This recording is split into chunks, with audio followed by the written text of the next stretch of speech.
Today we're going to be talking about the show where they play with cars and we point and laugh. Roadkill is one of the oldest automotive web shows. Since 2012, hosts David Freiberger and Mike Finnegan have been doing crazy builds, hardcore road trips, and putting way too nice of parts on way too crappy of cars.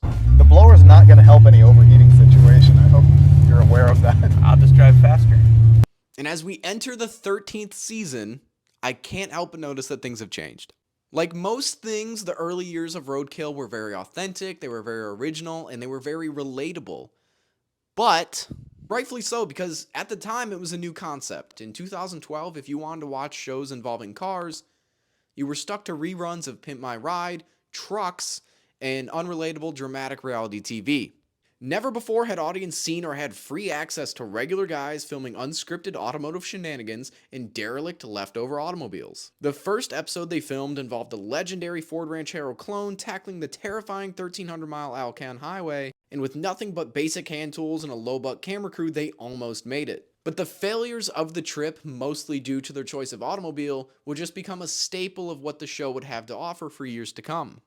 And it became popular really fast. Just 3 years later, they launched their very own event called Roadkill Nights, which would kick off in Michigan, of course. A spin-off show called Roadkill Garage would be born, Hot Rod Garage would get a revamp, and many people would be inspired to revive their own derelict automobiles for their own adventures. Directly as a result of the show, the ratty muscle car era was born. But by 2018, we would see the first major shift for the show. Now being posted exclusively on Motor Trend's streaming service, fans were left feeling abandoned.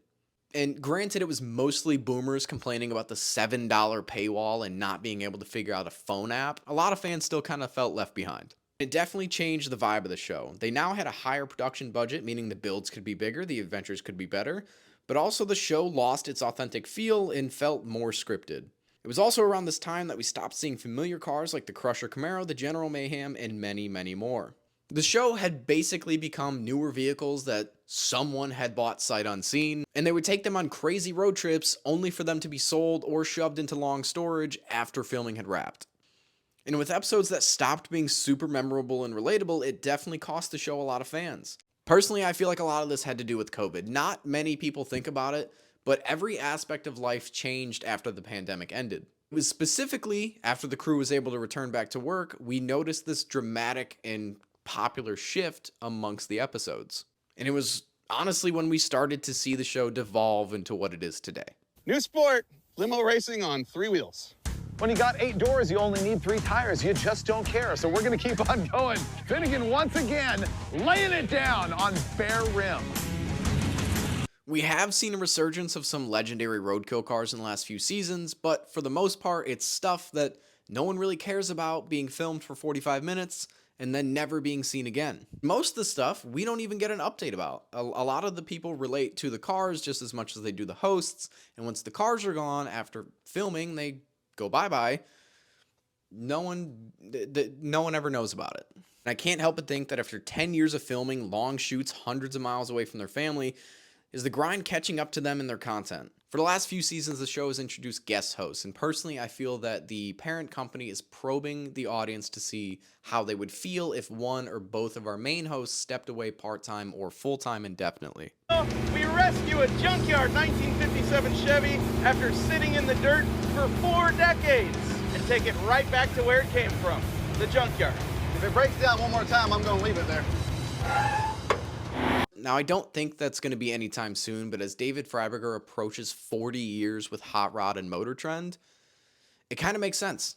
Dude's got to be tired and aiming to retire. And Finnegan, now living halfway across the country in Georgia, has to fly thousands of miles several times a year, being far away from his friends and family. And that's just to go to work. And not to get super personal with their lives, but the guys and their families are getting older. It's very reasonable to assume that one or both of them is going to eventually step back from the show to spend more time at home.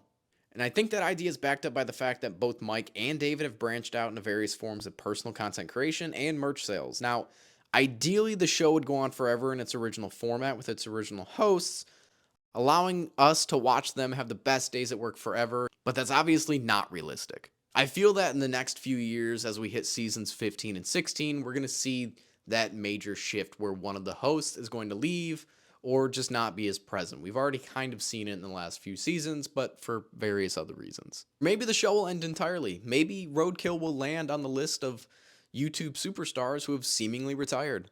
I know for me and for a lot of other people, Roadkill as a web show and the hosts as people have inspired myself and lots of other peoples to become the car guys that we are today. I've learned a lot from the shows that I've then used to work on my own vehicles. I've been inspired a lot from the shows that I've used to buy my own crappy vehicles. And without Roadkill as a show, I probably wouldn't be into the cars I am today. I like old pickup trucks. I like old crappy cars. I like stuff that doesn't have paint on it. Beaters that you don't have to care about. That's my thing. And personally, it's most likely because I grew up waiting for episodes of Roadkill to drop every single month, and I would watch them while I was in school, while I was in college, or on my lunch break at work as I got older. If the show ends or if the show moves away from its current hosts, I don't think that it's going to be that big of a deal. But I do know as the episodes have gotten less relatable and kind of more repetitive, I really stopped caring. I didn't even know we were in season 13 until I saw the notification pop on my phone a couple weeks ago. Let me know in the comments what you think is going on and what's going to happen about Roadkill. Let me know if you care at all. Like this video if you liked this video, and consider subscribing. Thanks, guys.